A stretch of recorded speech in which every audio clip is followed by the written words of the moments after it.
Gas cylinder leak হয়ে অগ্নিকাণ্ডের ঘটনায় বুধবার রাতে আতঙ্ক ছড়ায় কৈলাসহরের গৌরনগর আডি ব্লকের ধলিয়ারকান্দি গ্রামে।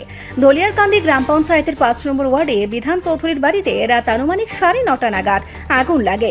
প্রাথমিকভাবে জানা গেছে, বিধান চৌধুরীর মেয়ে নমিতা চৌধুরী বাড়িতে গ্যাস সিলিন্ডার থেকে গ্যাস লিক হওয়ার পরে আগুনের সূত্রপাত ঘটে।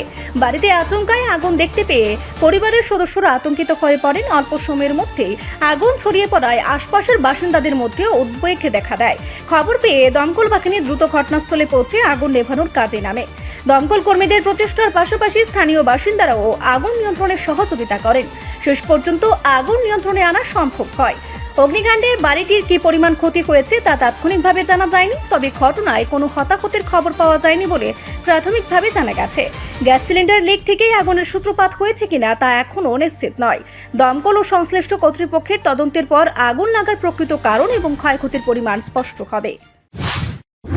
সিলিন্ডার বাস্ট হয়ে আগুন লাগিয়া কি আমার ঘরে জ্বলে গেছে। এই জায়গাটার নাম কি? এখান দইলাকান্দি কত নম্বর ওয়ার্ড? 4 নম্বর ওয়ার্ড। যার ঘর জ্বলছে তার নাম কি? নমিতা দাস। মানে ক্ষয়ক্ষতির পরিমাণ কি পরিমাণ হয়েছে? প্রচুর হয়েছে ভাই, এখনো আইডিয়া করা যায় না। আইডিয়া করা যায়। আচ্ছা, এরপরে আগুনটা নিয়ন্ত্রণে কিভাবে আইছে? ফায়ার সার্ভিস আইয়া নিয়েছে। ফায়ার সার্ভিস এখানে হয়েছে, এলাকাবাসী সাহায্য করছে। রিপোর্ট সংবাদ প্রতীক্ষা।